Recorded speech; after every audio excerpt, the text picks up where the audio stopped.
আচ্ছা, এমন একটা শৈশব কল্পনা করতে পারেন যেখানে প্রতিদিনের সবচেয়ে বড় লড়াই ছিল দারিদ্রতা আর অনিশ্চয়তার সঙ্গে। গল্পটা জারদান শাকরির। বয়স মাত্র 1 বছর। রাজনৈতিক অস্থিরতা ও ভালো ভবিষ্যতের আশায় পরিবার নিয়ে ছোটবেলায় যুগোস্লাভিয়ার কসবো অঞ্চল থেকে সুইজারল্যান্ডে চলে আসেন। কিন্তু সেখানেও তো শান্তি নেই। বাবা রেস্তোরাঁয় থালা বাসন ধুতেন, মা অন্যের অফিস পরিষ্কার করতেন। পরিবারের আর্থিক অবস্থা ছিল খুবই দুর্বল। ছোট্ট একটি সাধারণ বাড়িতে সীমিত সুযোগ সুবিধার মধ্যেই তাদের বেড়ে উঠতে হয়েছে। পরনে ভালো কাপড় নেই, পকেট মানি নেই। অভিবাসী পরিবারের সন্তান হওয়ায় ছোটবেলায় তাকে নানা ধরনের বৈষম্য ও অবহেলার মুখোমুখি হতে হয়েছিল। একটা ছোট্ট ছেলের জন্য এর চেয়ে কষ্টের আর কি হতে পারে? কিন্তু জানেন, এই অপমান আর কষ্টগুলি তার জেদ কয়েক গুণ বাড়িয়ে দিল। ফুটবলে ছিল তার সবচেয়ে বড় আশ্রয়। মাঠে নামলে জীবনের সব কষ্টগুলো কিছুক্ষণের জন্য ভুলে যেত। নিজের আলবেনীয় শিকড়ের দৃঢ়তা আর আবেগ সঙ্গে সুইস শৃঙ্খলা, এই দুয়ের সমন্বয় তাকে আলাদা করে তুলেছিল। ব্যাস, এই দুয়ের ম্যাজিকেই ছেলেটা কোথায় গেল জানেন? বায়ার্ন মিউনিখ, লিভারপুলের মতো বিশ্বসেরা ক্লাবে খেলেছেন,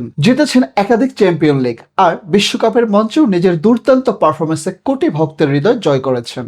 এত বড় তারকা হয়েও সে কিন্তু নিজের শেকড় ভোলেনি। খেলার বুটে দুটো দেশের পতাকাই সযত্নে খোদাই করে রেখেছেন। আপনার পরিস্থিতি যতই খারাপ হোক, শাকিরের মতো জেটটা শুধু ধরে রাখুন। জীবনের এই রূঢ় বাস্তবতাকে জয় করার অনুপ্রেরণা পেতে ভিডিওটি এখনই সেভ করুন। আর আপনার যে বন্ধুটি ইদানিং হতাশায় ভুগছে, কমেন্টে তাকে মেনশন করুন। এমন আরো দুর্দান্ত ইনসাইটের জন্য ফলো করুন।